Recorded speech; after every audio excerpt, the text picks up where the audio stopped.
got there early so, we could make sure that we could hear and see and be present at, there.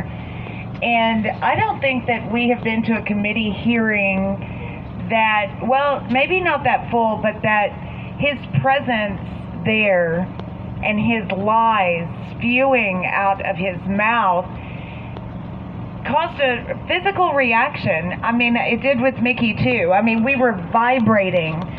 We were so mad. I can speak for all of us. It was a visceral. Yes. Okay. Tommy's giving me all the words.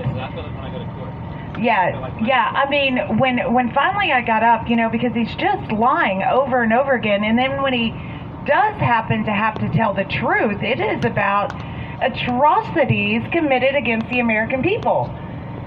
And he has to admit it because they have it in black and white. I don't know. I would imagine most have seen how Matt Gaetz went after him. And, he brought up a text message from Hunter to Director Wray about waiting on a phone call. My dad's here with, who was it? Oh, it doesn't matter. Chinese spy. Okay, so the Chinese spy. But still, he wouldn't even comment on it because he just dismissed it.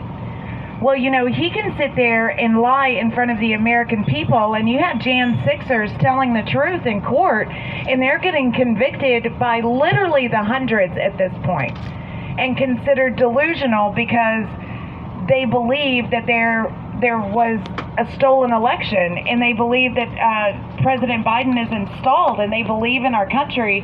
And when they get up there, Brian Moss, he was just convicted on all his charges.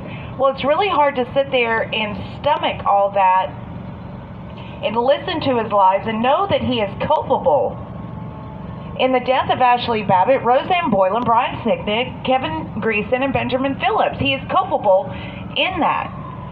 And he is actively covering it up. And he was very sly, about how when he did answer things, because everything's under investigation. I can guarantee you he couldn't answer a question about us because I bet we're under investigation. So, that's an ongoing investigation. I can't answer that.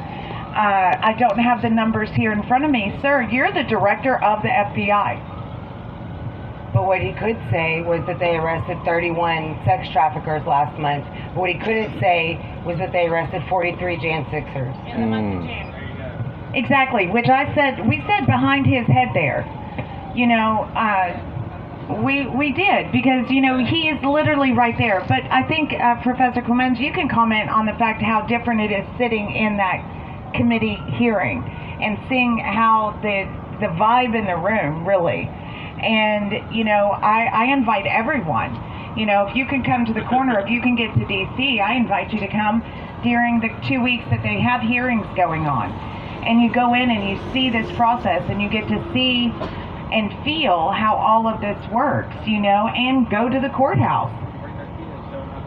Exactly, bring your kids. Ivan Raiklin's had his son in there, several times, and it is important.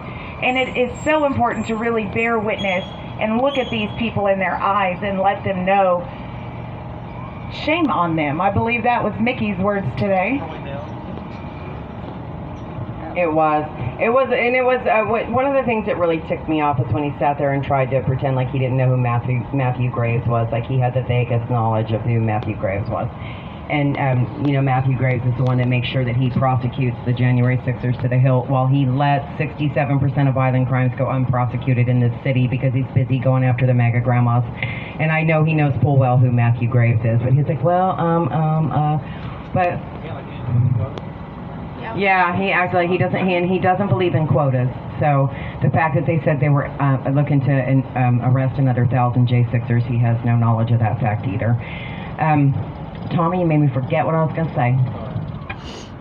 Oh, no. Roger? Live TV. Oh, okay, no. remember? Oh, no. Oh, no. I got to go get it. That might have been on me. I got to go.